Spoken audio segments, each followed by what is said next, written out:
Hello, everyone. We are back for rounds 6 to 10 of the UK Blitz Championships, and we're going to be following the Open and Women sections. I'm here with Grandmaster Matthew Sadler. Hello, Matthew. Hey, hello, everyone. Okay, and I'm going to just share my screen here. That's the Open section, and I'm going to click into one because sometimes they've started and it doesn't refresh. So what do you fancy, Matthew? Let's start off with a bit of Amit Ghazi. That's always what I was thinking too. Yes, okay. Amit. It has started. It has we've got some sort of Dutch there where White hasn't played D4. White's played D3. So you get a Stonewall Dutch, with the pawns on D5 and F5.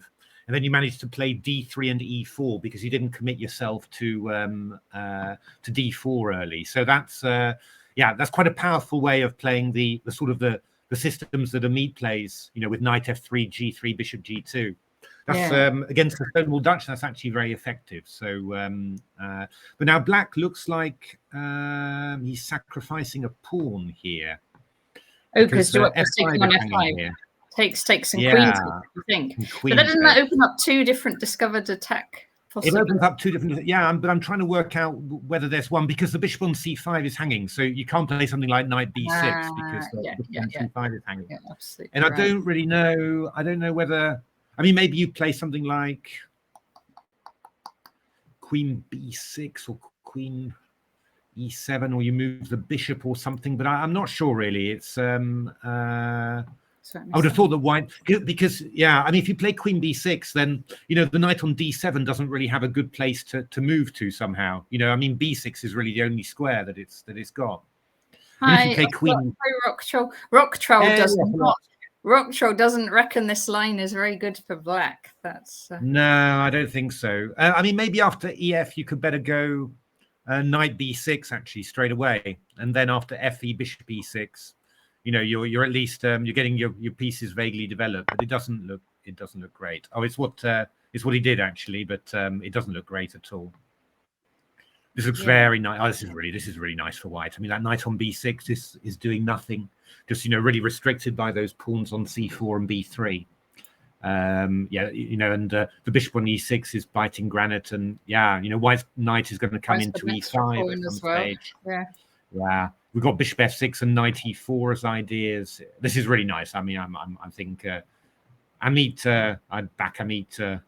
Look at the time as well. 21 seconds for Black and 1 minute 23 for Amit. So I think have you've been prepping Amit with these lines, because I know you've been doing a lot of work with Amit recently.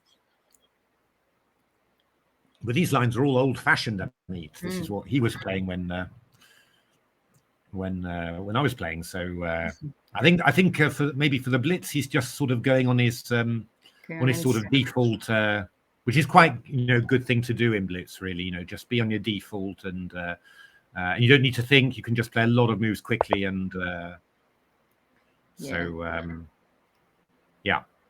looking very good for White this one, I think. Fine. Let's have a look at a different one. Should we look at Daniel against Eldar? Oh yeah, because Eldar's joint first, isn't he, at the moment? Yes, he is. Yes. Ooh, this is looking very pleasant for Black in principle. Just sort of, you've got rid of your light square bishop. You've got your pawn on the light squares. White's queen side is restricted there by the pawn on A4. Got to watch out you don't lose it, but you just move the knight from D8 and it's protected by the queen and the rook, so that's all right.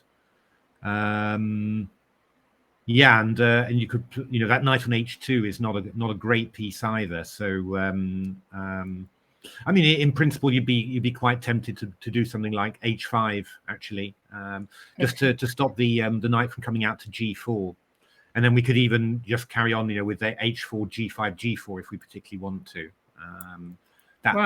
Getting a big attack going on the king. That is quite tempting. You could also just play a move like well, there we are. That went quite quickly. A whole load of stuff happens at once here. That hasn't gone too well for Black, I have to say. Actually, that's gone really bad for Black, I think. So we were kind of... Yeah. So Black played 98, and yeah, I wanted to play to meet f3 with f5. I'm not sure about that really. Because actually what's happened here is that White's done, yeah. So bishop h4 was played, okay.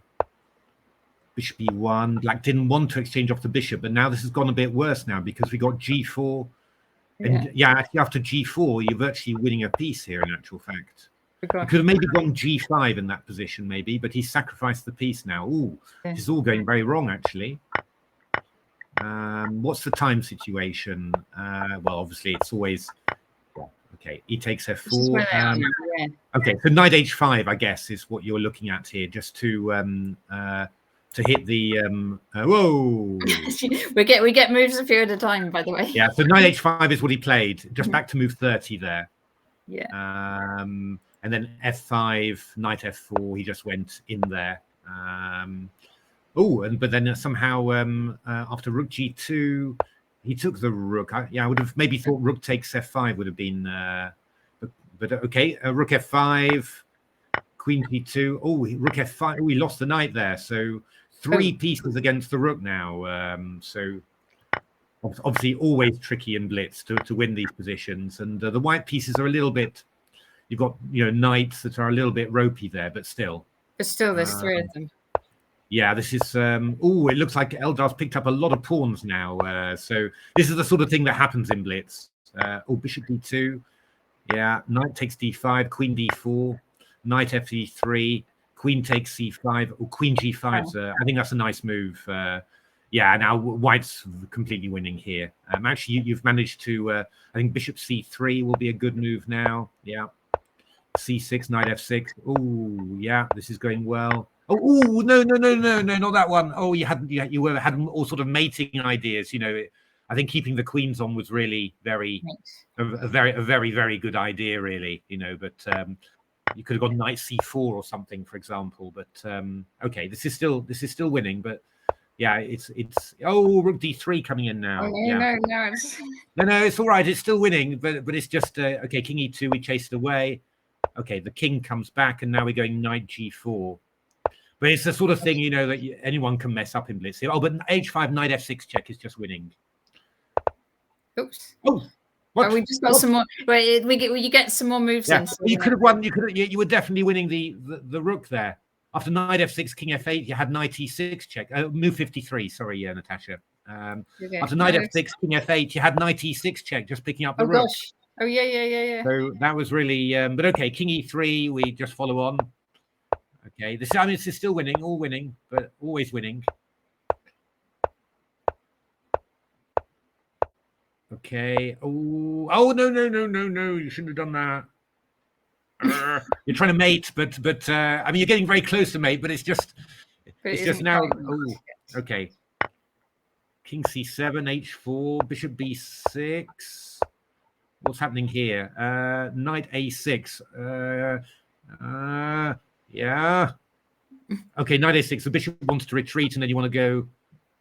Knight b6. It's like trying to squash jelly. This it really is. Yeah. With knights, it's never quite right because knight b6 is not checkmate here. You're going to have to play king b6 and then go knight c7. Actually, that's going to work. Rook g3 will go king b6, and then rook e3 we've got. So this is completely winning now. Oh, I think Black's lost on time now. Actually, looks like. Oh gosh. Yeah. Herding cats for the slot. Hi, Stanbad. So I think that's hey, Stanbad.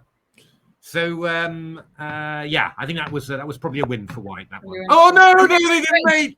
They haven't made it yet. Oh no. No, draw. It says draw. It says draw. Oh god, yeah, because when you needed to go king b6 and knight c7 with mate, but I think somehow he didn't. He played king c8, didn't he? I think on move 68. He played king c8. b3. Rook g7 was played. That's clever. Sorry. So bishop e3. Move 67. There we are. Bishop e3 was played. Rook g7. King c8. Rook g8. h3 played. Oh, good lord. it's yeah, but it's really hard to. I mean, bishop and knight versus king is tough enough, So with a rook in the mix as well, the extra knight, also a draw. Yeah, I can imagine. A draw in the end. Horrific. Yes. Okay, and then the other results we've had. Jonas won, Daniel, and Jose. White's just won every single game. Andrew Horton beat Spessy. That's a pretty good one. Yeah. So how was the final position of that? Okay. Oh, it looks like a time one, I think, doesn't it? Yeah. Could be. Yeah. It looks like a time one because that was probably that was just a draw. Okay, and we can see the results in the women's as well. Okay. If we go across to here even, and this was a big game. Ellis won. She won against last year's winner, Elmira. So Ellis is going to be the clear leader of this one. So we have in the women's now, after this round, I'm going to just go into there. Okay, rank after round 6. So Ellis, clear leader on 5, and then we've got 3 players on 4.5. So we've got Mejan, Kanishka, and Camilla. Okay. On 4.5. And in the open, we have, let's have the rank. We've done 6 rounds, haven't we? Rank after round 6, Amit on 5 out of 6, clear leader. And then Daniel and Eldar on 4.5. Yeah, that was Eldar did pretty well to get a draw out of that one. That was very well to get a draw. That was good. That was going to be a bit of a banana skin there, but yeah, no, came through nicely there. So Rocktroll says Amit is playing John Spillman next. Okay, okay, that would be a good one. Eye on that. Okay, I'm gonna. John's still a very strong blitz player. But, he won it last year. Yeah. It's he's having trouble this year. So this year, I think he has. Oh no, he's caught up a bit. He's on 3 out of 6. Yeah, but it's not a great score, but he's nowadays in classical chess he's a little bit less patient for thinking, but blitz still he's still a very strong player. So I think that people who've managed to outlast him and defeat him have done really, really well. It's really good still. But okay, that's going to be a big challenge for Amit. Quite a crucial one, that one, I think, because John of course can beat anyone. And what are we seeing in the women's? In the women's have Bodana against Anarai, Madara Shambhavi, and Emma Elmira. Elmira Kanishka. Now that's going to be a big one because those 2 are right near the top. Carmel against Elise, Irina Meishan, and Sayo May N. So I think we would maybe watch these 2 first of all. Yeah, let's go for it. Okay, let's see if they have. They haven't started yet. Okay. And so I actually didn't know Kanishka before today, but Stanley was saying he's played against her or has seen her play, and she's like 2,300 online. So the rating on chess results is very deceptive here. Yeah, always. It's just still ratings don't seem to have caught up yet. After. She's showing a 1756, but actually, like, her blitz plays way, way higher than that. Yeah. It's those tournaments feel quite scary. Just a lot of young players. Were you tempted to play in this blitz tournament this year? No, not really. Although, maybe if it come out better somehow, I would have tried. But just somehow, didn't quite work out. But I haven't played for quite a while now. But just when was it? Or maybe last month or something. I was in Amersfoort. I was in Holland for work, and I dropped into the chess club, and I played some games against a young guy called Tim Grutte, and he's about IM strength, and but pretty young. And I was playing Blitz. How old was he? Yeah. Oh, it must be about 17, 18. Yeah. And maybe a bit older, but I was playing Blitz for the first time in years, actually, the first few games, my hands were shaking.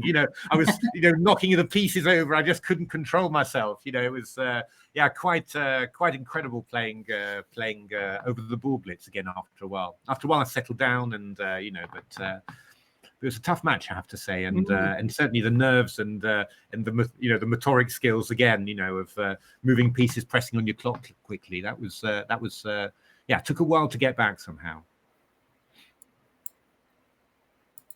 All right. It's actually round 7. I'm going to just refresh the page in case they've started. No, 1 minute. In 1 minute they start. 1 minute. Okay. So because actually it's pretty full on when you play this event. I played last year, as I say, and like the games is 15 games in a day. That's quite yeah. I mean, back in the good old days, we're talking 1990s, when I was also living in Holland. I played the Dordrecht marathon 5-minute tournament, and that was 36 rounds in a day. And and I mean, it was an unbelievable event. Spes was there, but it was just full of top level grandmasters, and it was really was an amazing event, I have to say. Really quite incredible. But 36 games in a day was pretty much everyone. Well, maybe not the very best players, but I certainly did. Had those periods where you're flowing, and then all of a sudden you're just losing to everyone. You just can't cope with it anymore. It was really. Really an amazing event. Just such a shame they stopped with it. It was just was really unique. So waiting for the off. We should have a big countdown and. Yes. Do you have big sound effects in this app? Oh, do you have sound effects still? Yeah. So I can do. Let's do a drum roll. Change your tool or something. But there we are. That's good. Yeah. Didn't you have a foghorn or something? I think it was, that was the one. Yeah, that's the one we like. Okay. Good for the start. All right, wait a minute. What's the start? Oh, here we go. There we are. Queen's Gambit declined. Oh, that's Black's actually made a slight mistake there. Because you would want to take back with a knight on d5 rather than the pawn to swap off some pieces, but not possible through that move order. So, but this is the super old-fashioned way of playing the Queen's Gambit declined as black. Yeah. So castles. Oh, playing h6 is slightly unusual as well.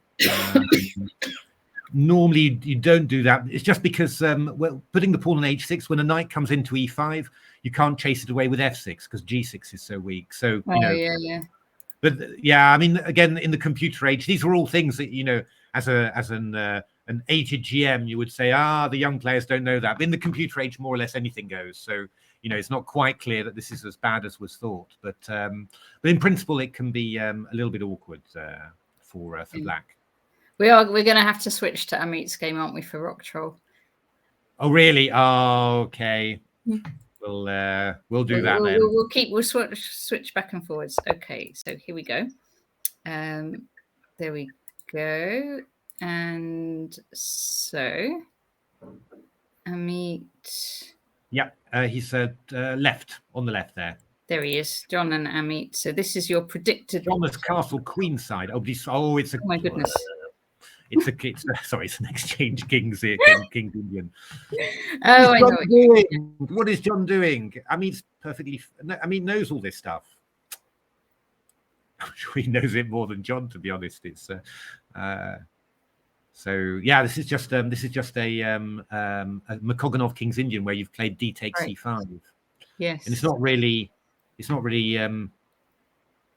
yeah, it's just fine for black. I mean, actually, you sort of feel that you could even be just a little bit worse with white, because you've got central pawns on e4 and c4, and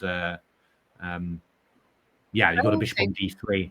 So John doesn't mind trading his bishop here. Well, I don't think you have much. Take it and then take on. You're going to take on c4, yeah. But the point is e5 is hanging, so you've got to be a little bit careful because I mean, when you take on d3, rook d3, bishop c4, you're going to play bishop e2 afterwards, and just attack that knight. So if you go rook d7, for example, you go bishop e2, and you're breaking through on the king's side. So I think John's much worse already. Yeah, he's way worse already. Yeah. Okay.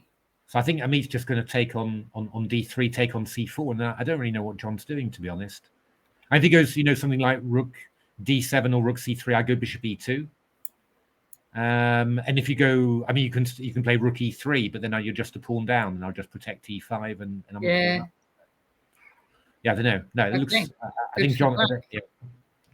This wasn't what John was looking for. The thing is, I think that I think what John was hoping for when he played this exchange line was that Amit would just carry on a bit analogous to the normal exchange King's Indian, and then John would be a tempo up. But Amit played a rather unusual line with knight a6, and well, he's gone rook e8 even.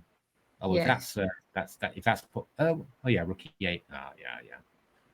I mean, maybe John was looking. Was John looking to take? He's gone rook c2. That was going to be his reply. You take on f2 then. Yeah, but you're pinned somehow. So I think John's thinking that he's going to. Yeah, if rook f2, you go knight g4. Oh yeah. Unpleasant because you've got a knight f6 check fork now. Yeah. This was very cunning of John then. Okay. Maybe there was method to the madness there. So, but you can go rook e5, rook e2, rook e6, yeah. f3, f5. F5. Yeah. I mean, you can take on f5 there if you want, rook e2 and then f8. Oh no, you wouldn't do that. You go king f8 then, I think, and you're on the 7th. So, not clear. This is probably all theory actually. But it's nothing. It's nothing at all for It's nothing at all for. I mean, actually, you could go. Yeah, you've got all sorts of ways of playing this with black, but your way of doing it is pretty good. You could also give a check and go rook c4 maybe. Yeah, you could also give a check and sort of nudge the king over away from there, and then go rook e6 after. That might also be clever. Black great here. Oh, whoa, no! He fell for knight g4. Amit fell for knight g4. Oh, that's unfortunate. Although he's probably still fine. Rook f2, knight g4. Yeah, knight g4 because you can't play rook g2 because of knight f6 check. Yeah, I think he missed that one. He missed that one there. But okay, he's still fine. He's completely fine still, I think. Okay. Because I mean, White's got he's got an exchange. I think h5 should be coming in reasonably. Probably that would be quite useful just to tie things down, and then king e7 just to stop, and then you just sort of work out what you want to do. Maybe you go a5 as well, and it should be all right. So really, black's a little bit worse here now. Yeah, black's a little bit worse, but on the other hand, I don't know what Amit's time is like. It's saying 0-0, but I guess that's not correct. But yeah. That should be all right. I think you go h5, you go a5, and you bring your rook out a8 to a6 or something, and you should be doing quite nicely. Should we head back to the other one? Let's have a look at excellent. Ooh, well. So this is looking a little bit worrying for black, but just got to try and. So I think a bishop d5 check would be quite useful. That would probably be quite useful to. Just ask the question really and see whether you can. Otherwise, you can just take on you can maybe take on a5 and then. Maybe. Got to watch out somehow with how you're gonna. How you're gonna do that. Pretty low on time on this one. I don't know whether that means they've run out of time. Maybe not. Yeah. Oh, actually, maybe f4 would be quite a decent move just to protect g2. That would. That would also just interesting. And then just or maybe play bishop d5 check, and first of all, and then go f4, and with the king exposed there. Yeah, that should be that's looking very nice. That one should be completely winning for white. Right. There's always, I'm looking at this and thinking in Blitz, and with no time at all. It's everything's tricky, really. For sure. It's all right. Should we look at Elise as well? Yeah, let's look at Elise. Is playing black in this position. Oh, that's a nice end game. So black's a pawn up there, and very nice pawns. So yeah, I mean, you've just got to keep on. Basically, you've just got to try and expand a little bit, So a rook, maybe you go h5, your king comes to d6. You just try and you just got to creep forward a little bit. If you could play the pawn a5 even to a4, that might be quite nice. Oh, she's done. She's agreed a draw here. Ooh. Oh. Okay. Oh, okay.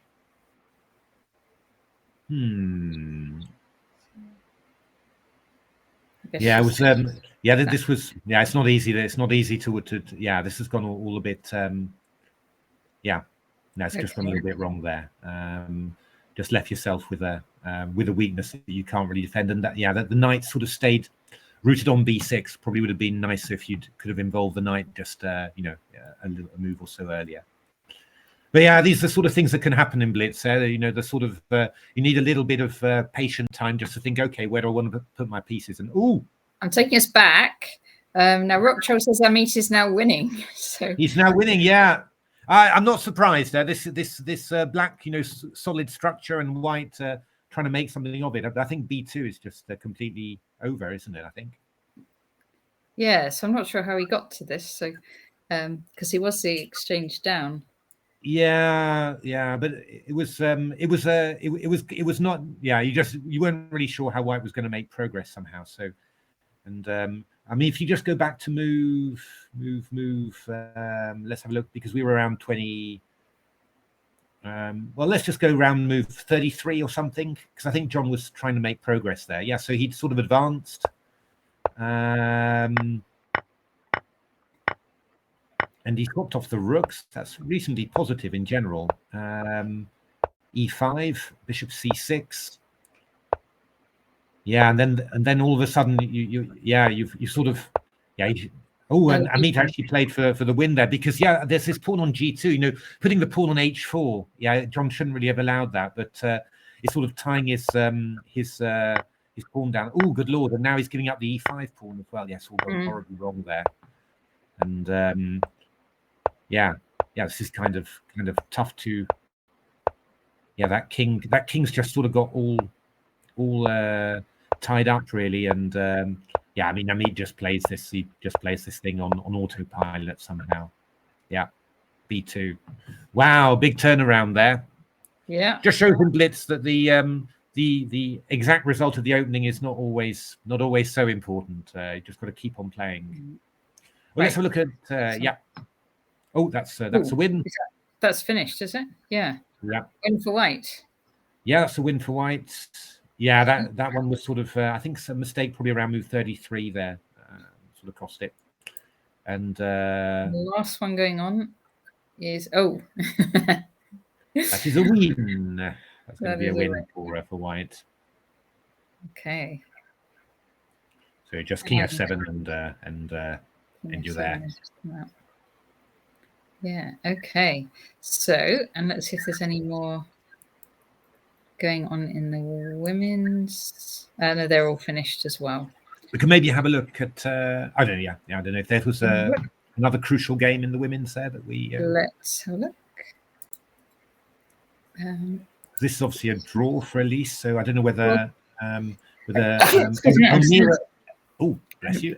Amira has won there indeed. So that was that end game, and did a good job of finishing it off.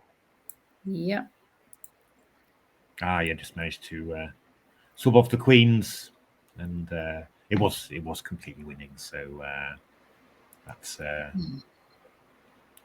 Just Badana's won, Madara has won, Emma's won, Elmira's won. So White's won all those top 4 games. Then we had draw for Ellis. So Badana's won the last. Badana's won the last 2, hasn't she? Yeah. So she had a tricky start, but now she's coming back strongly. So let's see how she goes. This is sort of the halfway stage we're approaching now, is it? Yeah, we've just finished round 7. There'll be 15 rounds, you said, or there's 15 rounds. Now in the women's they get a bye because Kessie couldn't make it because of the train strikes, unfortunately. Oh no! Oh. Yeah, so they'll all play 14 games and have a bye, Okay. but then they'll take their byes at different stages, obviously. Okay. In the tournament. So in chess results, I'm just going to look at the pairings. So rank after round 7. So Elise, and Mei Shan, both have 5.5. And half a point behind is Elmira on 5. And then we have Kanishka, Camilla, and Badana all on 4.5. So just a point off the lead. Plenty to play for. And then in the open, we have in the lead Amit. Half a point behind is Eldar. Okay. Half a point behind Andrew Horton. We haven't seen many of Andrew's games yet, so maybe we'll look at his. Yeah, we should have a look at one of Andrew's. He's a good player. And And then half a point behind them is Gediminas, Daniel, Jose, and Jonah. Okay. Yeah. Hi, Chess India. What happened on board 6 open is the question. Let me find board 6 open. So if I show that, board 6. Jake against Jose is a draw. And they got to king against king, actually. So it went all the way. I always feel in those cases. Move draw. I think always in those cases you should be allowed to draw a card, and then there's a piece on the card, and then you can choose what to put on. So hang on, there's a game. No, there's a game, isn't there? There's a game that does that, isn't that? Raindrop chess. Yeah. Does this, and you can draw the card, and you get the pieces in whatever order. Did we play that together? Yeah, we did. Yeah. Now, I also have the. I'm sure it must be the unique achievement of having given a simultaneous display in Raindrop chess. Oh my! I can't imagine that too many people have done that. So it was horrific, I have to say. But it was. Well, I do have the feeling that people were, because you have the set of cards, and then it does depend quite a lot in which order you get your cards, and sometimes you wouldn't really need a pawn, and then you don't get it or whatever. But there were some people who seemed to be remarkably lucky in getting the card at the right time. So it was a very nice thing to do. It was really good fun. Yeah. Okay, so this round, Andrew's playing Jake Sanger. Okay. Meet against Tom. We've got Keith Arkle against John Spielman, Battle of the Seniors. Oh, yeah, that's going to be good. We might have to check in onto that one. Gediminas against Bao. We've got Aras against Ethan. Oh, and a meet against Tom O'Gorman. Tom's a good player as well. Yeah, so he's a good player. So he's he and my son were doing work experience together over the summer. Oh, really? Yeah. They had a lot of fun. Yeah. But so Tom, he was also playing in the exchange at the Mind Sports, and I can't remember whether he won on. It was only a few months ago. I've forgotten already who won, but he's definitely was very good at it. Okay, and we will also just see who's playing who in the women's. So let's go to there, and that's round 8 we're looking for, isn't it? Here we go. So in 3 minutes, we will see this lineup. So Mei Shan against Sayu. We'll have Ellis against Arena and Kanishka against Carmel. Elmira against Elmira, the all Elmira. That's all. Shambhavi, Emma, Anurai, Madara, and Camilla Badana. That would be my pick of the round. Ooh, yeah, that's going to be a good one. Going to be a good one. Okay, and we'll drop in on that. And then we're into sound effects. So we will do it's chant, it says. That's good. There we go. That's what we've got. Okay. And so, right, what do you want to start with on this round? Let's start with Andrew, and then we just move on a little bit. And we promised Andrew, so if we don't do it now, his fans will. Here we go. And we'll keep an eye on Badana. And Andrew, he plays. I'm trying to remember what opening he plays as white. He's quiet. Is he? Well, Marcus Harvey's quiet systems, isn't he? I don't know. I've played him. I played him with white, so I don't know. But he's not He's not a big theoretician or anything. That was what I noticed about him. He's plays sensible stuff and then just plays somehow. So yeah, I imagine that probably that was what he was with black. So I imagine that with white, he's similar to that. Okay, so Jake, I'm just looking up Jake. He's Scottish player. Oh, a young Scottish player, 2004. Very young Scottish player.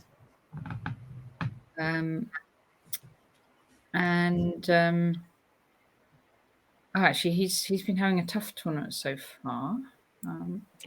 Let's see how. It doesn't get easier because he's playing Andrew Horton, and then Amit Ghazi next, and then Keith Arkle. So yeah. No, but it's a tough old tournament, isn't it? I mean, there's it is. There's no easy games in this. It's just and all of these guys are just good Blitz players, obviously, since they're in the final. But they're all experienced Blitz players and everything, and so. Hi, Outspanner. Also expecting Keith to sort of motor along. Normally, his style sort of means that he's he's still playing at a good level, still playing at a consistent level all the way through. So I would expect Keith to, although he's had a bit of a rough start, I saw. But I think Amit is going to be hard to catch. I mean, he's a really good Blitz player, Amit. And, yeah. How he's in the lead like that. Yeah, it's going to be tough to catch. So Jonah against Gasanov will be interesting and critical. Yes. Also interesting. We'll drop into that one for sure.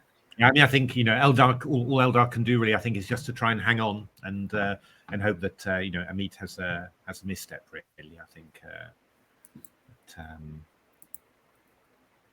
But obviously, a lot of rounds to go still, so anything can happen.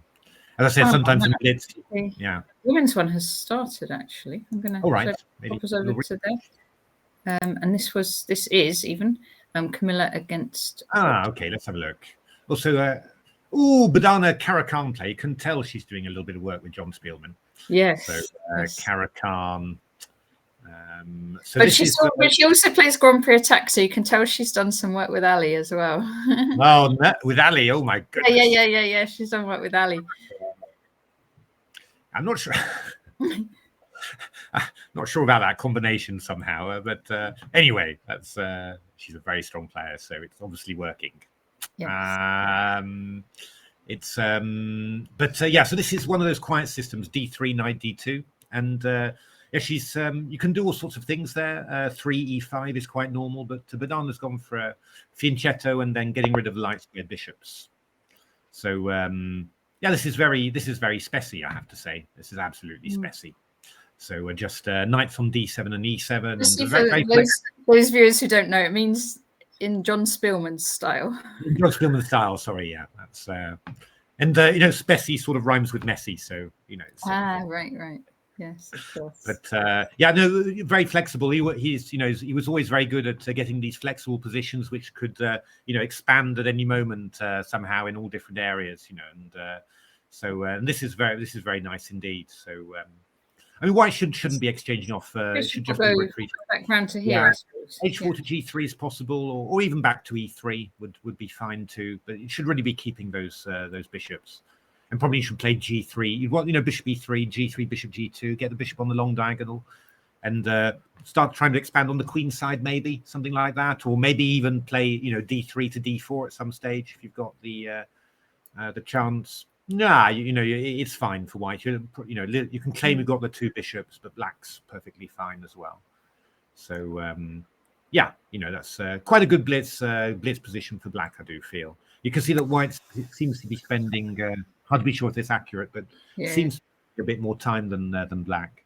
I'm going to hop across to Andrew Horton's game just so that we really do make sure. Yes, he did play this. We've got one of these reversed modern Benoni positions. But black's played a little bit strangely with a queen on b6 there. Okay. But on the other hand, white's played a little bit oddly in a way by putting the bishop on b2 that early, because that, in general, that bishop is going to be biting on granite against d4, really. And what black has done very well here is stopped white from playing knight e5, because white's got too many, white's basically playing black. And, the general thing about playing black is that you've always got too many minor pieces for the space that you have for your position.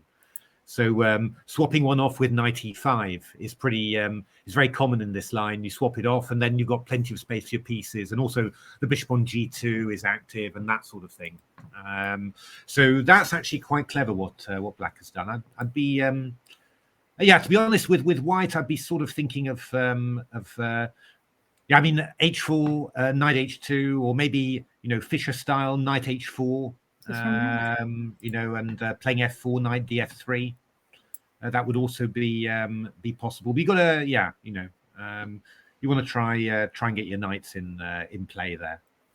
Knight e4 is another possibility, but I don't know. I'm not sure. I'm not quite sure whether the knights really wants to be there.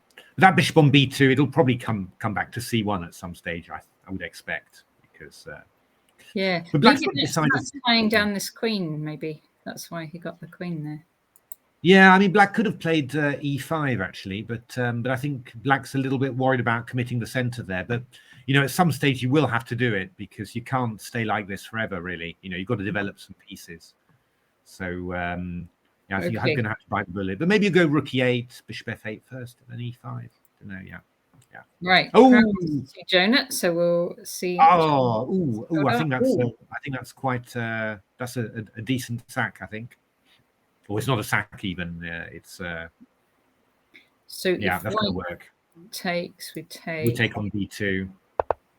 Yeah, that's a bit of a miss from Eldar there.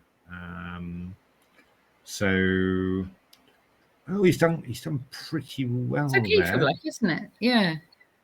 Done quite well, but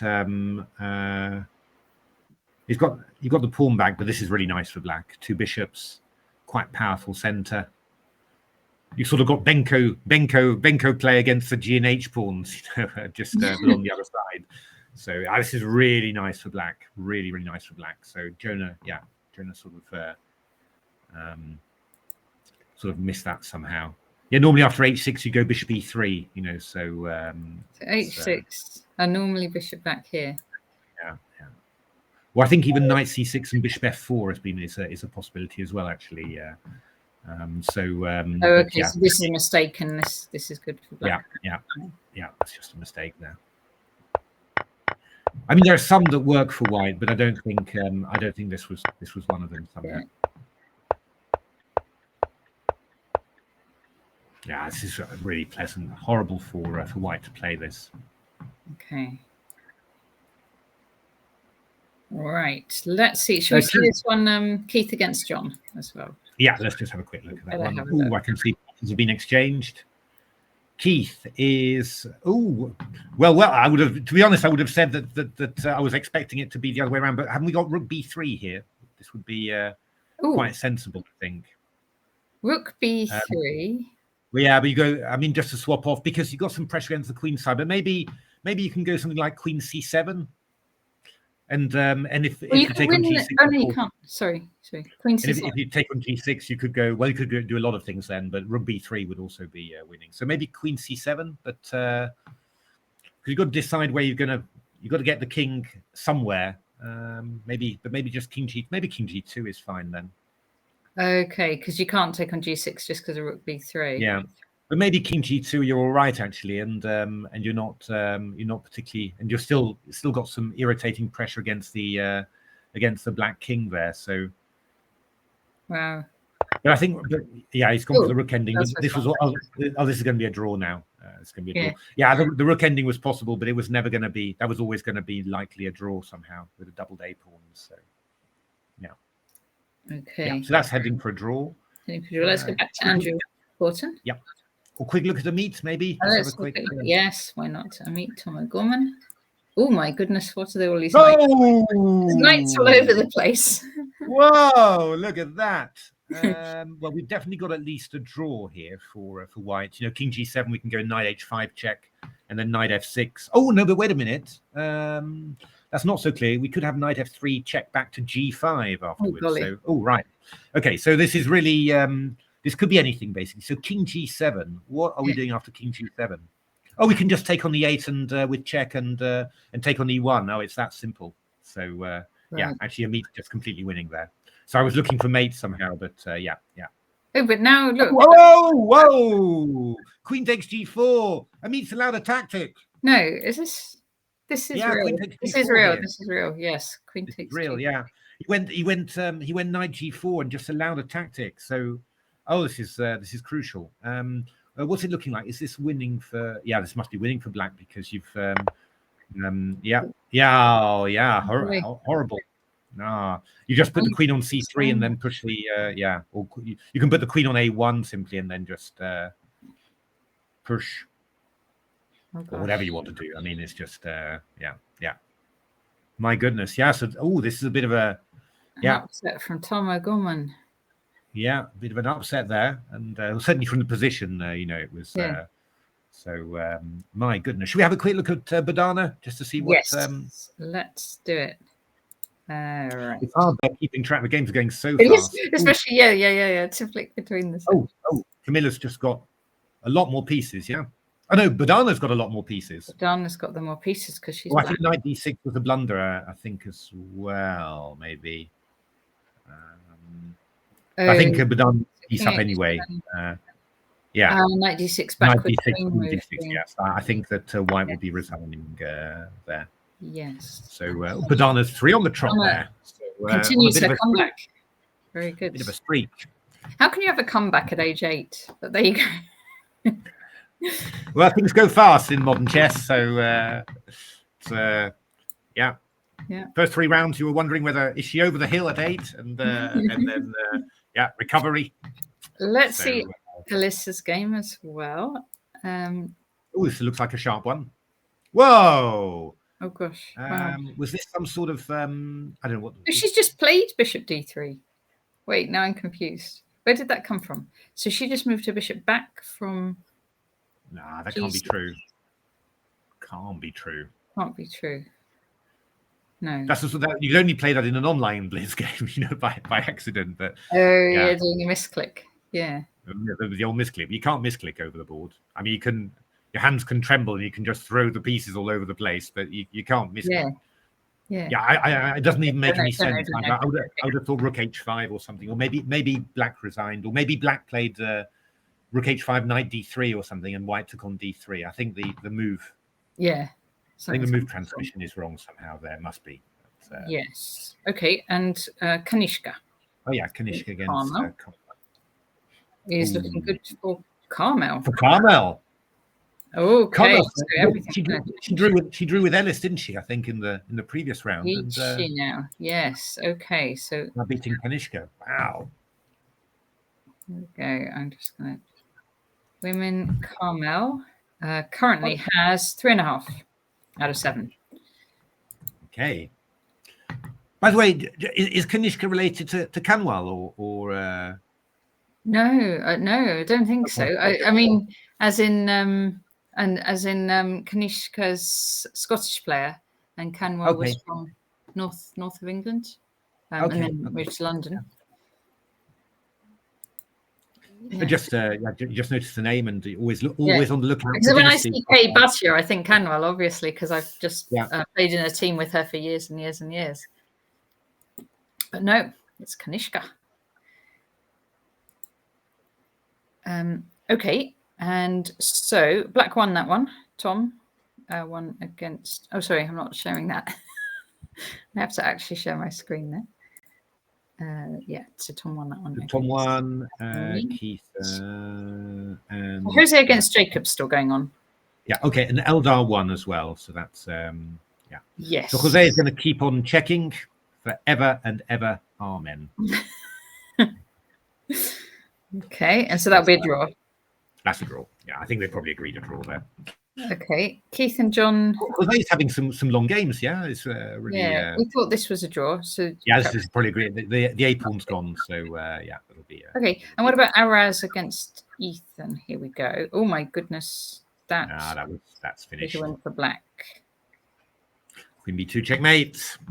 Yes. Okay, so that's all the games in the Open are finished. Let's go back here. I think all the games here have been. They all finished too. Everything's finished. Okay, so that's where are we up to? Is that that's round 8? Round 8. Yes. Okay. Give us the standings. Let's have a look at the standings. So I'm going to tell you that. Oh, I think Eldar's in the lead, actually, isn't he? I think now. Okay. Open. No. Amit 6. Ah.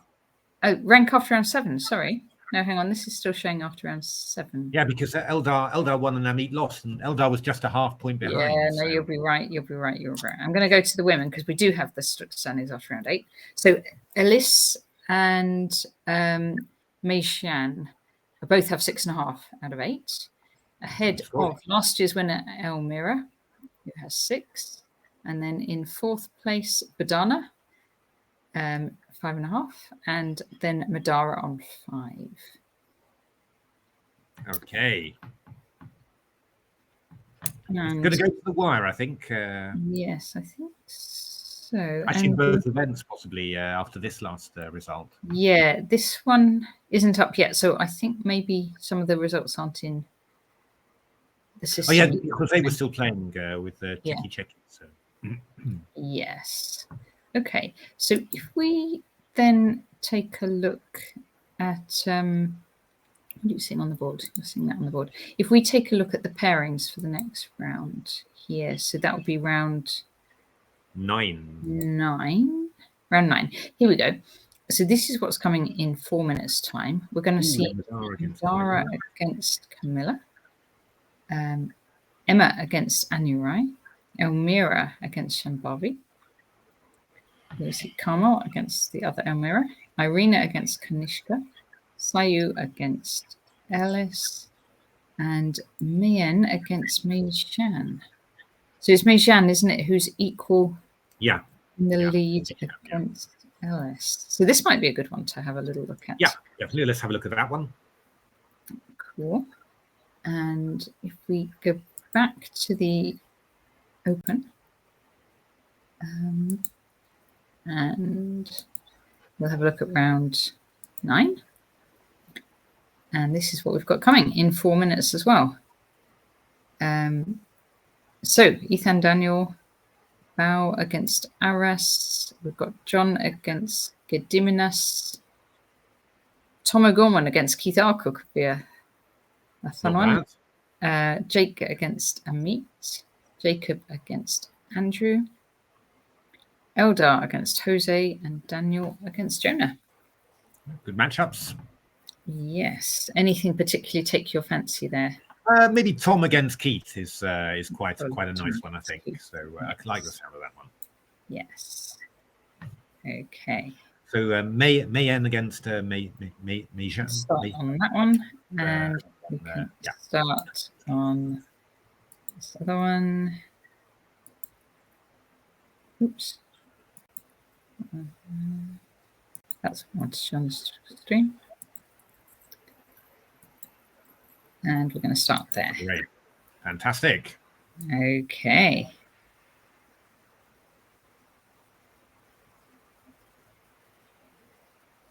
Now, I don't really know these two players, what openings they play, what we can expect, whether it's going to be a kind of quieter positional game or an attacking game. I'm expecting quiet positional, I think. Are you? Yes. Yes. That's what my Grandmaster intuition says. Okay. And are they related? Oh, I don't know. I'm assuming they are, but I don't actually know for sure.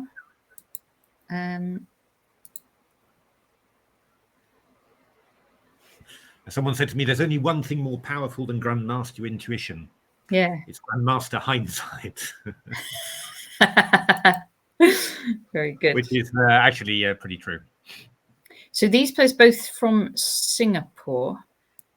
Meijan born 2003, so 20. And Mei En 2001.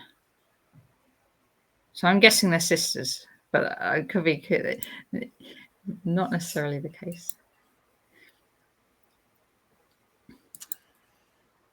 How much longer? Time for a sound effect, maybe. Oh, time for a sound effect. Yes. Just to obviously we need get us going. We need clapping.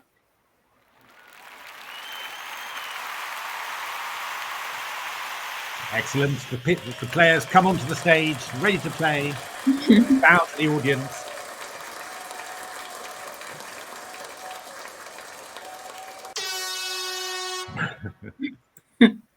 Have a heart attack with a sudden unexpected foghorn, and off they go. And off they go. Okay.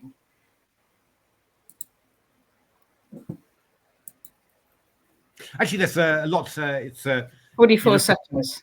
You look at the chess websites today, and there's just so much going on in English chess, because obviously the London Chess Classic going on at the same time.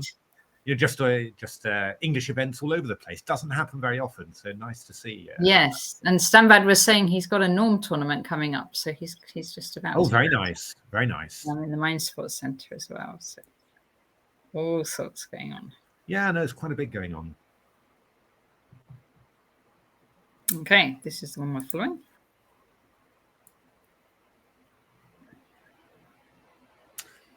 Seconds away from seeing whether it's going to be intuition or hindsight that wins.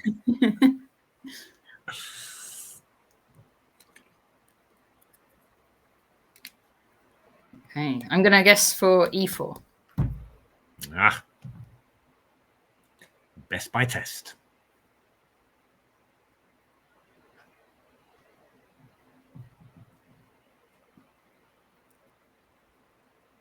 And then a French defense. That's probably a silly. I'm going for a Reti. A Reti, yes. Yeah. Got a better chance there because basically that's pretty broad already. So. Oh, no, a Berlin. A Berlin. A Berlin. Oh, my goodness. In a Blitz game. My goodness me. That's a cruel choice. But here you should do something like A4 or A4 was because the Berlin was a huge opening around the turn of the century. Both Pillsbury and Tarrasch were playing it all the time. Oh no, it's going to be a draw. It's going to be a draw. Well, maybe they are sisters and they just could be. Maybe that's what they do. If it's a Berlin draw, then I'm guessing they're related, says Loz. Yeah, I think so too. Oh. Yeah, Queen D6, Queen E6. Yeah. Yeah, okay. All right, should we switch to the other one then? Let's go for Tom against Keith. You want to see if it really happens? Let's look at Keith. I'm confident. You're confident. Okay, so I need to do that. And this one hasn't even started yet. The other one will be drawn before this one even starts.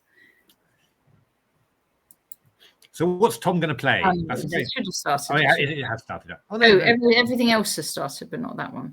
Okay, I'm gonna go into a different one first then. Okay, who haven't we seen yet? I was just going to go to Daniel Maxwell against Joan. Oh, knight takes c6 played. Now Jonah's got to decide: am I going to go super sharp with b takes c6, or am I going to go for the ending with d takes c6? Jonah. I think he'll go sharp. Yes. On sharp. So this is well-known line. This very, very risky for black. Oh, really? But you've got to know it somehow. I think. Are you going knight f6 here? I think. Then rook e1 and d6. I'm not sure. I can't remember anymore. I've looked at this. It's sort of come across my consciousness sometime, but it was very, very risky. Yeah. It looks it because black's. Yeah, knight f6. I think rook e1 and then you go d6 and then you. I think that's what you do.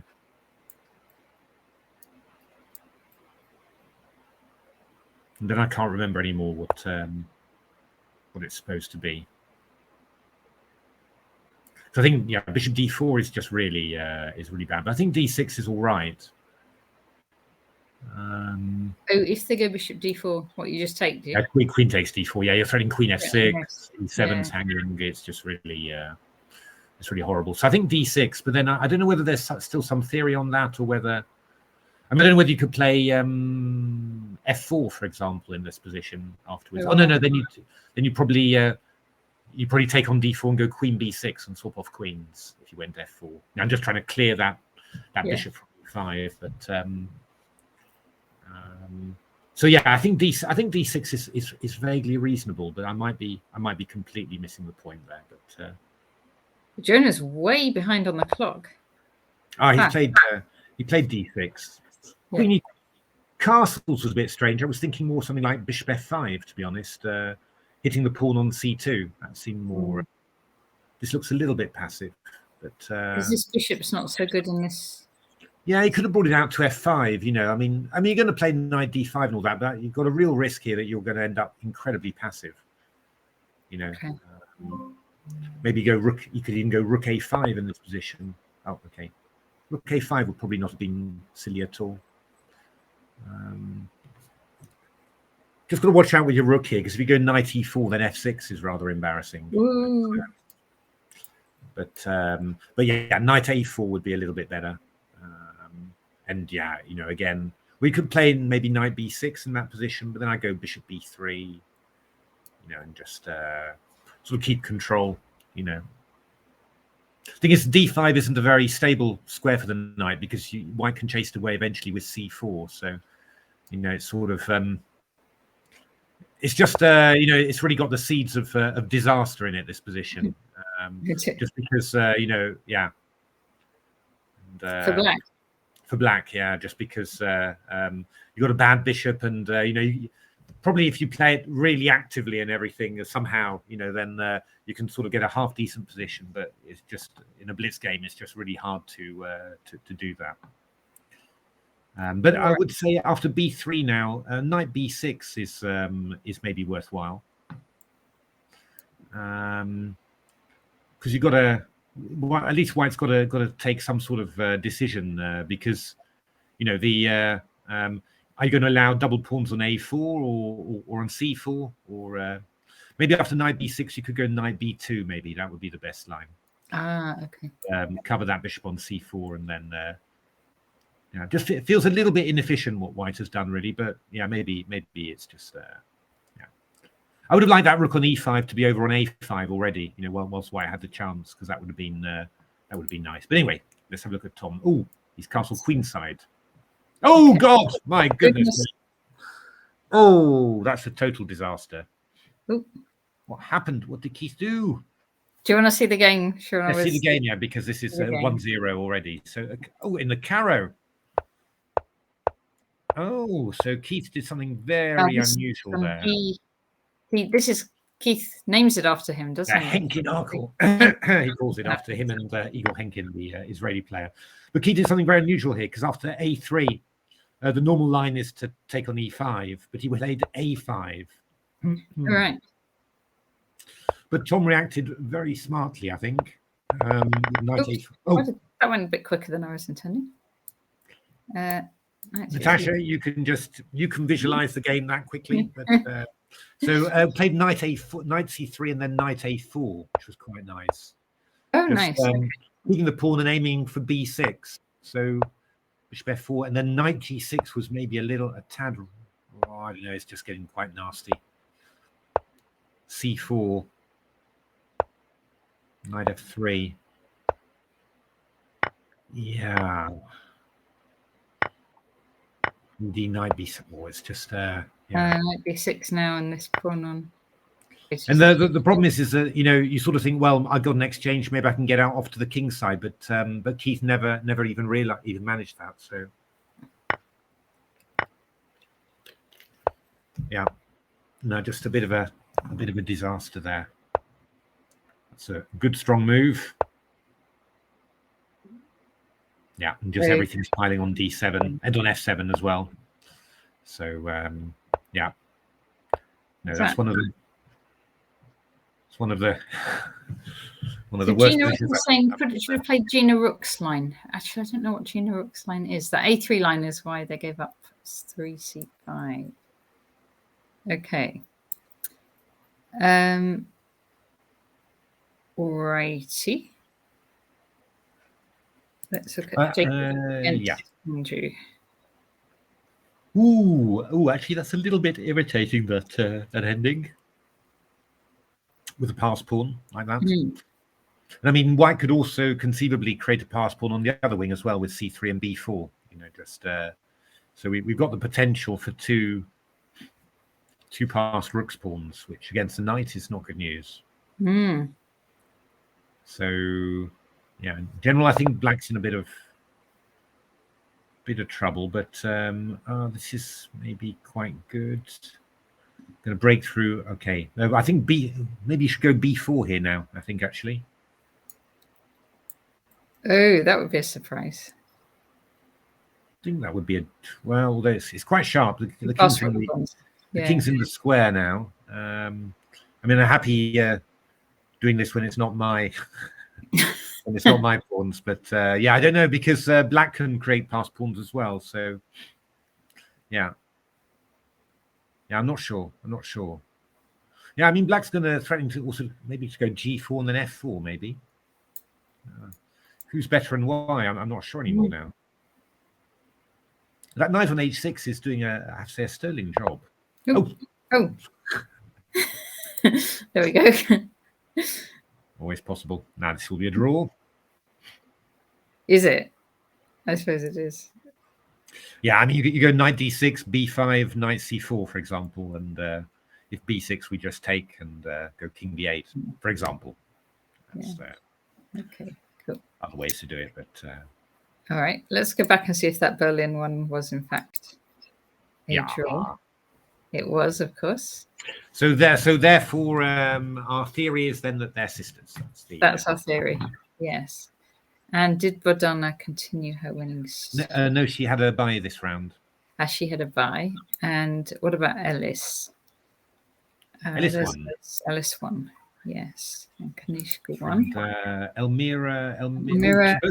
Both Elmira's lost, actually. Both Elmira's lost against Shambavi. Carmel again. Carmel's on a bit of a run there. Okay.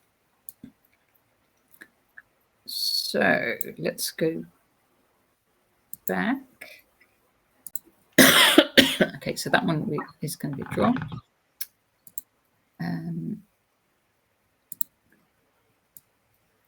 And so is that what that's what we've got. Yeah, that's one. Daniel against Jonah, the last one. Oh, and that one. There's a rook. There's an extra rook there, so I think going to be a win for black. Win for black there. Okay.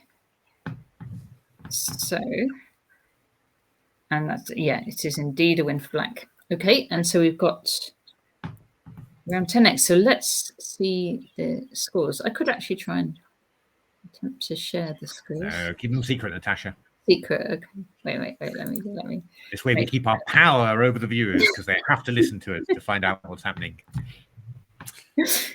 Chess results. Share. There we go. Do you see that? No, I have to actually. No. I have to do an extra thingy. There we Put a go. sound effect in there. There we go. A sound effect. Yes. We needed a drum roll, except I've just heard them already. We can have a gasp. Excellent. Okay, so let's do open rank after round 9. Okay, so we have Eldar, who is in the lead, followed closely by a meet and actually, Standard said Stanley was saying Eldar would win. That was okay. his pick for the tournament. And Andrew half point behind, and then a full point to Tom and Jonah.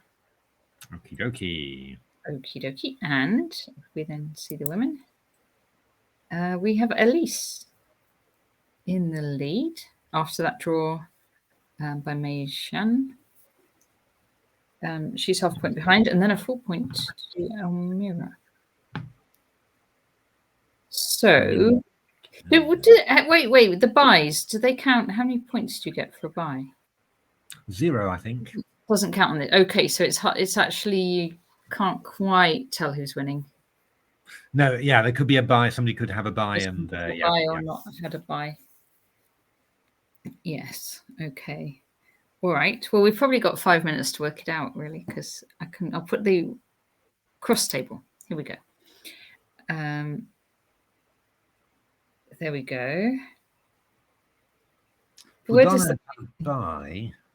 Buy comes in round 15, I guess. Number 15 is the buy. No. Oh, you get a point for it then. Yeah. No. Number 15 is not the buy. There must be. I'm slightly confused as to how this all works, but anyway, yeah, they haven't got Ketty on there. Okay. Yeah. No, not. Yeah. I think it counts for 0 points. That was. I think you're right. Sure that the banner was on 5.5 before. Yes. So maybe it's a little bit closer than. Maybe it distorts it. Okay. Anyway, let's see who's playing who next. So this one is there. So if I go back, we're going to look for round 10. And here we have it. Round 10 in 5 minutes' time. We have Daniel against Jonah. We have Jose against other Daniel. We have Andrew against Eldar. That's a good one. Andrew Eldar we're going to have a look at. Amit against Jacob. We have Keith against Jake. We have Diminas against Tom. Araz against John. And Ethan against Bao. Definitely. So Andrew Eldar is going to be one we're going to have a look at. And then if I share the other screen. There.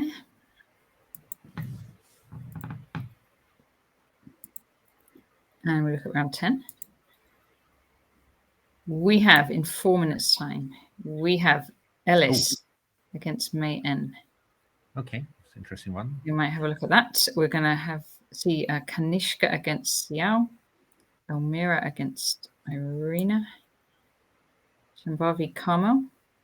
We could have a look at that one too. Anurai Elmira, Camilla Emma, and must be Badana. Badana Madara as well. That'll be an interesting one. They played, of course, last year as well. Which Badana won last year, I'm pretty sure. Great. Right. So how much longer? Are we counting down yet, or? We have in 3 minutes. 3 minutes. Yes. What is going to happen in 3 minutes? Round 10 is going to happen in 3 minutes. So. No, I was haven't had a look at the London Chess Classic yet, but yeah, it's quite exciting round 1, I have to say. So it's very Mickey nice talk. Yeah, Mickey won beautifully. Oh, he played well. That was a really gorgeous game. Really old style Mickey, you know, sort of not just at the crucial moment, just sort of controlling it nicely, and then, you know, picking up pawn weaknesses all the way through, and then everything falls apart. It was actually a very, very nice game from Mickey. wow. I was very impressed with that. I have to have a look. Gukesh also won very powerfully, but yeah, it was just a very bad opening from Black, really. So yeah, somehow that didn't quite work out. Shreyas held Luke, yes. which I thought that I was pretty impressed with Shreyas, I have to say, because Luke is a very good grinder, and actually, judging it from the engine evaluations, he kept it, level all the way. There wasn't a moment of weakness in there. So yeah, I was very impressed, because that was really that was a very good performance against Luke. So yeah, there was some interesting things there to see. So it's very, very nice. I mean, it's a sort of a very mixed tournament, all sorts of different players, different styles. So yeah, just very, very interesting to watch, I'm sure. And who's your pick for winning the whole event? Gukesh, I guess. He's just very, very strong, really. But I don't know. I'm sort of hoping. That's what they call him, isn't it? The Gookie Monster. They definitely on Chess Space India. They definitely call him the Gookie Monster. I mean, I'm definitely tipping Mickey for a high placing, judging from the way he played there. I think that was very impressive what he did. So, and if Mickey's in good form, he'll make plus 2, plus 3, and just get a really good placing. So I'm pretty sure about that. And yeah, I mean, there's just some other very strong players there, and who knows, but. In general, Gukesh is the real super class player in that tournament. So yeah, amazing talking about somebody. Was he 17, 18? And you're saying, super class player, but yeah, he's just so strong. Yeah. Good, very nice. I mean, you really want more tournaments like this with such a mix of players, because.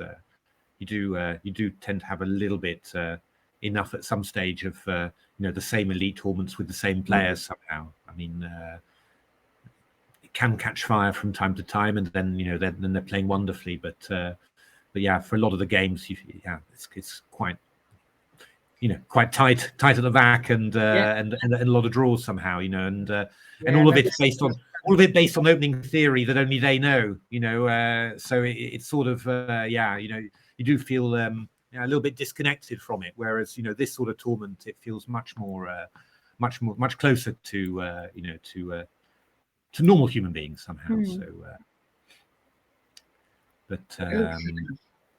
So now Ellis.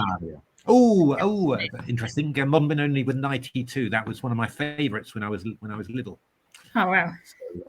So, it's a very very irritating system for Black. You've got to, but there was at some stage. Well, h3 is quite a good move now, because if you go castles, then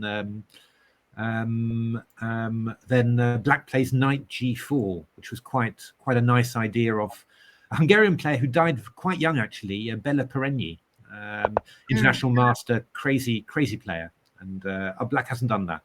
Black's played h5. So Black's going to look for knight h7 and h4 here, and White can do it in a few different ways. I mean, f4 is possible, and then after knight h7, you go bishop h4. That's quite that's possible. What you could also do is you could play queen d2 as well, and meet knight h7 with bishop h4 again. That's also possible. Or you could play something. Norwood used to play this sort of stuff. Sorry, Dave Norwood. Did he? Black, yes, it was Black. He was the modern Benoni player par excellence. Indeed. So, modern Benoni. Yeah, he got some brilliant wins with it. He was suited him very well. It's just perfect in the pre-computer age. And nowadays, if people knew that you play it, then you'd get horribly. It's only good as a surprise weapon now, really. But yeah, positions are very. That's all right, isn't it? Yeah, Blitz is perfect. It's. But just if white is the theory, then you know, just you're just getting squashed with no center really, and some very you know, some very powerful ways of attacking. But it looks like white's having to have a little think here, so that's not bad. That's not bad. So then we will have a look. Let's look at Badana Madara. Oh, Badana playing. Okay. She didn't go F4 Sicilian this time. She did. Well, white played 2A6. Black played 2A6 rather. So then the cleverer way of doing it is if you know that black's going to play a fianchetto, then you play G3 bishop G2. So I think that was the. Yes. Black's playing it quite interestingly there. I mean, black could take with the bishop on D5 now and play maybe H4. Quite interesting. Oh yes, knight G4. Knight G4 is also pretty decent. Yeah, I liked H4, but H4 and H3 something like that. But yeah, Knight G4 is also. This bishop has to do something. Yeah, I think you're going to have to lose that one. You're going to have to give that one up. Okay. So, well, which is not yeah, Queen E2 or something. Well, Queen E2 you can go Queen C4 actually, which could be quite irritating. Oh, Queen C4 is really unpleasant actually. Because Queen E2, Queen C4, if you take on C4, I take with a pawn. Oh, and then that's on, and that's on. And if you just protect the queen with Rook E1, I take on E2, I take on E3, and I go Bishop G5. Oh. A Queen F3 was played. Okay, that was better. Yeah. She did better than I would have. But now you can Queen D8 would be my initial sort of. Just to go Bishop G5. Yeah. Because it's quite irritating this for white. It really because this pawn's a bit weak. Yeah. H3 played, also not bad. So Queen D8 now I would definitely go. I think that's quite a nice idea. And then you'll have to play Queen E2 or something like that. We can go Bishop G5 and then yeah. This is nice. This is quite pleasant for black. White's it's Badana this is why I mean what can you say? She's 8, but probably Badana hasn't got that much experience with these open Sicilians somehow, you know, and I think that's sort of showing just a little bit. But yeah, it's a blitz gamer, so anything can happen. But right, we had picked this game, hadn't we, to have a look at? Yeah, Andrew Horton against Eldar. So, okay. So this is quite a pleasant position for white in general. You would have thought. Although actually, black's very well organised. So I'm maybe going to regroup my because you know what you'd really want to do with white. What you actually want to do. There's a great book by Ivan Sokolov where he goes into detail about how to handle this this sort of pawn structure. You know that Keith likes so much, and John Spielman as well. But he said basically you've got to follow Botvinnik. Okay. Like the good old days, but you've got to look for a queen and knight ending, basically. So queen and knight against queen and knight, and just with those 3 pawns, and then somehow you can put a knight on c6, and you can start pushing your queenside pawns. And you know, Botvinnik did this a couple of times, and you know, just got really, you know, won some quite nice games. So, but here black's quite nicely organised. You know, the bishop on f6, pinning the bishop on b2. You know. The knight on c5, if you go b4, I'll have some stuff like knight a4, and the c4 pawn will be weak. So actually white's a little bit not so easy for white to sort of, you know, get in there really. On the other hand, not 100% sure how black should be doing stuff either. It's one of the these types of positions where you're just not really sure for either side. I'd like to double up the rooks on the d file really, but if I go rook d7, I think you might just go b4 with white actually, and then after knight a4, I've got knight takes e6. Yeah, I was looking at that knight e6. Yeah. So I think that you've got to be careful about that. And then I'm not really sure. Maybe you could maybe go rook d6. Maybe do the same idea, because if knight b5, I just take and then take on b2. That might be possible. It's a little bit complicated for a blitz game, though. You sort of the blitz game, you just want to sort of, you know, play some normal, sensible moves. But maybe rook d6 is possible. Knight f5 and bishop f6. Yeah. Uh, I wouldn't have thought so. I thought you could No. take on D2 and take on D1. I would have thought you're Yeah. getting away with that, but it's a nice. It's definitely a nice spot. But after knight f5, I could take on f5 again and go bishop b2. And have 2 pieces for the rook. So yeah. that's always if I'm too scared, if I'm too nervous about your sacking, then I could always Oh. Oh, rook d6 happened. Rook d6 Oh, really? happened. Rook d6? Knight b5. Yeah. So Andrew went for it. That's very interesting, actually. Very interesting play. But Eldar's done something good. He's getting his knight to d5 now, which is going to be... Okay, so it's 2 pieces for the rook, but white has 2... No, 1 pawn for it. Rook and pawn for 2 pieces. Feels like more pawns, doesn't it, really? But it's not. But yeah, this is... I think it's the rook's getting a little bit bogged down there, really. Maybe you should go queen c6 in this position. After knight d5, go rook a7, just trying to get that rook active. Rook a8, yeah. That's quite nice. I mean, I do wonder whether you should be, probably with white, you should definitely be open to getting a... I mean, I'm looking at a draw by repetition, actually, where you go queen c6, knight d5, rook a7, threatening rook a8. So king h7. If I go rook a8, queen e7, rook e8, queen a7, rook a8, like that. Yeah.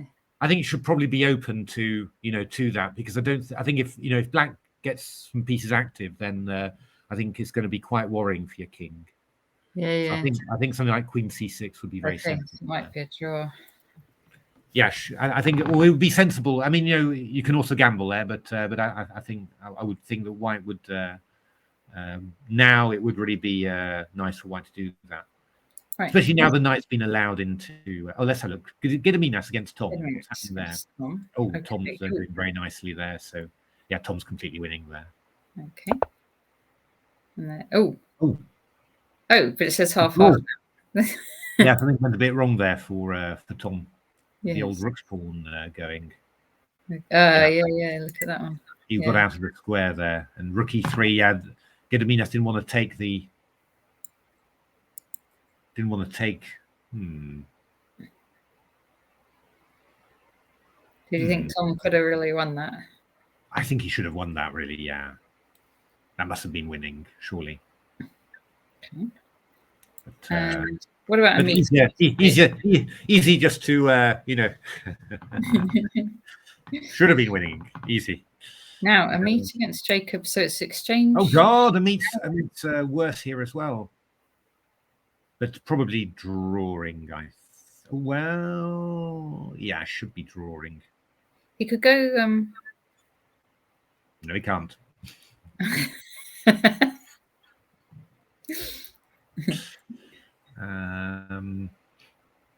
This should be the bishops are so powerful.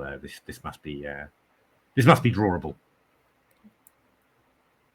Must be drawable. So but yeah, Amit's having a bit of a he's having his little dip there, Yeah. They've got a bit of a rest, have they, after this round? They've got a rest after this round, and then okay. Yeah. So he's going to need that, because he's just gone off a little bit. Right. Hopping back. Badasconyi has made good material advantage there. 2 queens up, has delivered a check. No, not yet, but delivered a check. So I think she's won. Yeah, Black's resigned there. Oh yeah, okay. So he's keeping on going nicely. Okay, so this one, Ellis has lost actually. Oh wow! Oh, good lord! Yeah, that was that knight in there. Yes. Yeah. Okay. So presumably h5 to h4 did happen and turned out to be quite dangerous somehow. So yeah. Okay, so I'm gonna show the standings actually, because there'll be a little break after this. So here we go. Standings. The standard standings are just here. So let's look. Let's refresh. That didn't do anything at all. So women, they don't have it yet. But Ellis is on 7.5. May N is on 5.5. I don't know what May Jan did. That's the crucial one. Okay. So actually, I should share it. Is that men's or? Oh, it's open. Share that one. And so if we go down to here. Oh, May Jan wasn't playing. She had the bye. The bye. So yeah. And then the question is whether Ellis has had the bye as well or not. Because well, what I can do, let's go into chess results. So we can do it this way. So if we look at Ellis, she has not yet had the bye. Okay, so May Jan's actually even closer than you might think. Yes. Yeah. So it's very close actually at the top. Carmel won again, so she's on a very good streak there. My goodness. So rank off round 10, we have it now. Okay, so Ellis 7.5, May Jan 7. But with the bye. Badana. But for example, Badana has had the bye. So Badana, Camilla, Kanishka, and Carmel all on 6.5. Nice! Wow! Oh, that's gonna be nice and thrilling. Setting things up nicely for Pete when he comes into to commentate. The breach and in the so is Andrew Horton's actually in the lead now? Oh, really? Am I right? Yeah, Andrew Horton and Eldar Gasanov. Did Andrew win actually? Because we didn't see that. Oh, sorry. Is that the one? No, that's the meet. So he drew. Yeah, that's the right tab at least. Yeah. Okay, and so Andrew Horton. Yeah, he won. Just have a quick look how that happened. Where do you want to go from? Just go scroll down. Knight d5. So Queen c6. Yeah, that's what we said. Queen c6. Yeah. So no. The other Queen c6. 32. 32. There we go. Yeah. So Knight d5 happened, and I was saying Rook a7, but he went Queen d6. Oh, okay. Oh yeah. Look, so we actually Andrew offered a repetition here. Funnily enough. Yes. Queen c6, Queen a3. Actually, to be honest, Queen a3 is not silly at all because so Queen c8 and Rook f7. This doesn't look too convincing. How did it happen? But I'm wondering about. I think Queen b4 was probably something clever like Queen b3 or Queen a2 maybe would have been the best. And then if Queen e6, we've got Knight f4 check. Oh yeah. I think Queen a2 would have been a really strong move there because you're also lining up other things, but.